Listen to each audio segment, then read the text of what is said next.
My name is Liz Bennett, State Representative from Cedar Rapids, Iowa, and I've spent 3 years in office serving my community. I was humbled when the Young Elected Officials Network, made up of more than 1,000 elected officials from across the country, asked me to join America's cabinet as Secretary of Energy to provide our own take on what a cabinet that serves all Americans should actually be doing to help America live up to its promise. In 2008, my hometown of Cedar Rapids was hit with a flood that some have called Iowa's Katrina. 10 square miles of my town was underwater when the river crested at more than 33 feet, 11 feet over the previous record. More than 18,000 residents were displaced, and my house was submerged in 4 feet of water. We saw our lives get piled on curbs, covered in sewage, river mud, and mold, waiting to be scooped up by bulldozers. Family businesses saw their livelihoods washed away. 4 years later, it was déjà vu as floodwaters rose to nearly record levels. We were told that the likelihood of this type of flooding is only 1 every 500 years, but it's becoming all too clear to too many Americans, whether surviving floods, tornadoes, or hurricanes, once every 500 years or the storm of the century don't mean much anymore. Changes in climate around the world have created violent weather patterns, significantly increasing the amount of heavy rain and melting snow earlier in the spring.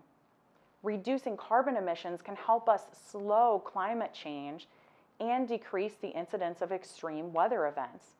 It's also one of the rare opportunities we have to work towards clean water and clean air for our kids while creating good jobs for their parents. That's why I've accepted the position of America's Cabinet Secretary of Energy. In Iowa, we've experienced firsthand the havoc created by an Earth where the climate is changing. We've also gone back to work thanks to the kinds of jobs green energy generates. In 2016, wind energy was responsible for nearly 9,000 jobs in Iowa. Solar energy use is on the rise, and solar installers in Iowa typically make between $20 to $50 an hour. These are good jobs, and they can't be outsourced. Secretary Rick Perry's energy plan, let's just say it's not electrifying. For starters, his coal plan will force taxpayers to foot the bill to bail out coal plant owners and to increase health problems for their children who will be more likely to develop asthma and other conditions from breathing increasingly polluted air. Secretary Perry's coal plan will also put some kids more at risk than others. Because of this, a Black child is 3 times more likely to need to go to the ER for an asthma attack than a white child, and is twice as likely to die. Secretary Rick Perry's proposed solar tariffs aren't very bright either. 30,000 Americans are estimated to lose their jobs, and there's no evidence his tariff will increase solar panel manufacturing in the United States. He's hurting small businesses, workers, and Americans who want new energy options. Secretary Perry and President Trump do better. Here's how. Recommit to reducing carbon emissions by 25% by 2025.